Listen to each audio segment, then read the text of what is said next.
أهلا وسهلا بكم مشاهدينا الكرام في هذه النشرة الإخبارية، وسعدت بلقائكم. وهذه هي أبرز عناوينها. للأسف ذبح إمام مشهور خلال صلاة التراويح، وهذه التفاصيل. شهدت منطقة الوردية في غرب البلاد جريمة قتل مروعة. أقدم بلطجي على ذبح إمام مشهور عقب صلاة، وذلك بسبب منع الضحية وليد الجاني من رفع الآذان. وفي التفاصيل، تلقى المدير العام للأمن الوطني إخطارا من مأمور قسم الشرطة بورود بلغ مع مقتل مؤذن متطوع بأحد المساجد التابعة لدائرة القسم. وبالانتقال إلى مكان الجريمة، تبين أن المجني عليه مؤذن بزاوية محمد حسن يدعى حسن عبد الله جمال، وأن الجاني لديه عدة سوابق قضائية. وحسب موقع مستر تايمز، تم إلقاء القبض على الجاني، واعترف بالواقعة وأقر أنه كان صحبة شقيقه وارتكب الجريمة عقب سماع شكوى والديهما من المؤذن المجنى عليه، الذي رفض أن يرفع والد آذان المغرب في ثاني أيام شهر رمضان، وأيضا رفض رفعه أثناء أذان العشاء، الأمر الذي جعل والدهما يترك المسجد قبل صلاة التراويح ويتجه إليهما للشكوى من مؤذن المسجد. وعلى الفور أحضر السكين واتجه إلى المجني عليه، وأثناء المشاجرة قام ذلك الشخص بذبحه.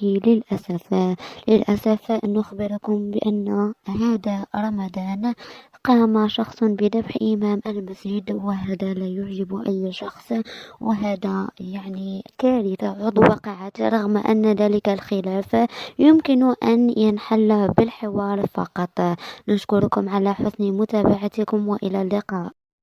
أهلا وسهلا بكم مشاهدينا الكرام في هذه النشرة الإخبارية، وسعدت بلقائكم. وهذه هي أبرز عناوينها. للأسف ذبح إمام مشهور خلال صلاة التراويح، وهذه التفاصيل. شهدت منطقة الوردية في غرب البلاد جريمة قتل مروعة. أقدم بلطجي على ذبح إمام مشهور عقب صلاة، وذلك بسبب منع الضحية وليد الجاني من رفع الآذان. وفي التفاصيل، تلقى المدير العام للأمن الوطني إخطارا من مأمور قسم الشرطة بورود بلغ مع مقتل مؤذن متطوع بأحد المساجد التابعة لدائرة القسم. وبالانتقال إلى مكان الجريمة، تبين أن المجني عليه مؤذن بزاوية محمد حسن يدعى حسن عبد الله جمال، وأن الجاني لديه عدة سوابق قضائية. وحسب موقع مستر تايمز، تم إلقاء القبض على الجاني، واعترف بالواقعة وأقر أنه كان صحبة شقيقه وارتكب الجريمة عقب سماع شكوى والديهما من المؤذن المجنى عليه، الذي رفض أن يرفع والد آذان المغرب في ثاني أيام شهر رمضان، وأيضا رفض رفعه أثناء أذان العشاء، الأمر الذي جعل والدهما يترك المسجد قبل صلاة التراويح ويتجه إليهما للشكوى من مؤذن المسجد. وعلى الفور أحضر السكين واتجه إلى المجني عليه، وأثناء المشاجرة قام ذلك الشخص بذبحه. للأسف نخبركم بأن هذا رمضان قام شخص بذبح إمام المسجد، وهذا لا يعجب أي شخص، وهذا كارثة وقعت، رغم أن ذلك الخلاف يمكن أن ينحل بالحوار فقط. نشكركم على حسن متابعتكم، وإلى اللقاء. أهلا وسهلا بكم مشاهدينا الكرام في هذه النشرة الإخبارية، وسعدت بلقائكم. وهذه هي أبرز عناوينها. للأسف ذبح إمام مشهور خلال صلاة التراويح، وهذه التفاصيل. شهدت منطقة الوردية في غرب البلاد جريمة قتل مروعة. أقدم بلطجي على ذبح إمام مشهور عقب صلاة، وذلك بسبب منع ضحية وليد الجاني من رفع الآذان. وفي التفاصيل، تلقى المدير العام للأمن الوطني إخطارا من مأمور قسم الشرطة بورود بلغ مع مقتل مؤذن متطوع بأحد المساجد التابعة لدائرة القسم. وبالانتقال إلى مكان الجريمة، تبين أن المجني عليه مؤذن بزاوية محمد حسن يدعى حسن عبد الله جمال، وأن الجاني لديه عدة سوابق قضائية. وحسب موقع مستر تايمز، تم إلقاء القبض على الجاني واعترف بالواقعة وأقر أنه كان صحبة شقيقه وارتكب الجريمة عقب سماع شكوى والديهما من المؤذن المجنى عليه الذي رفض أن يرفع والد آذان المغرب في ثاني أيام شهر رمضان، وأيضا رفض رفعه أثناء أذان العشاء، الأمر الذي جعل والدهما يترك المسجد قبل صلاة التراويح ويتجه إليهما للشكوى من مؤذن المسجد. وعلى الفور أحضر السكين واتجه إلى المجني عليه، وأثناء المشاجرة قام ذلك الشخص بذبحه.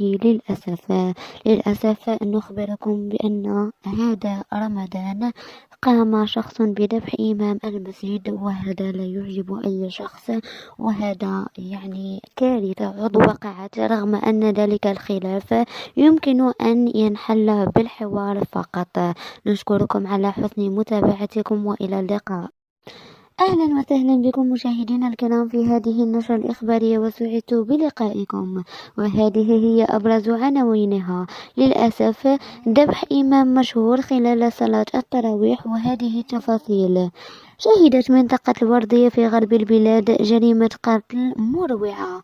أقدم بلطجي على ذبح إمام مشهور عقب صلاة، وذلك بسبب منع الضحية وليد الجاني من رفع الآذان. وفي التفاصيل، تلقى المدير العام للأمن الوطني إخطارا من مأمور قسم الشرطة بورود بلغ مع مقتل مؤذن متطوع بأحد المساجد التابعة لدائرة القسم. وبالانتقال إلى مكان الجريمة، تبين أن المجني عليه مؤذن بزاوية محمد حسن يدعى حسن عبد الله جمال، وأن الجاني لديه عدة سوابق قضائية. وحسب موقع مستر تايمز، تم إلقاء القبض على الجاني واعترف بالواقعة وأقر أنه كان صحبة شقيقه وارتكب الجريمة عقب سماع شكوى والديهما من المؤذن المجنى عليه الذي رفض أن يرفع والد آذان المغرب في ثاني أيام شهر رمضان، وأيضا رفض رفعه أثناء أذان العشاء، الأمر الذي جعل والدهما يترك المسجد قبل صلاة التراويح ويتجه إليهما للشكوى من مؤذن المسجد. وعلى الفور أحضر السكين واتجه إلى المجني عليه، وأثناء المشاجرة قام ذلك الشخص بذبحه. للأسف نخبركم بأن هذا رمضان قام شخص بذبح إمام المسجد، وهذا لا يعجب أي شخص، وهذا كارثة وقعت رغم أن ذلك الخلاف يمكن أن ينحل بالحوار فقط. نشكركم على حسن متابعتكم، وإلى اللقاء.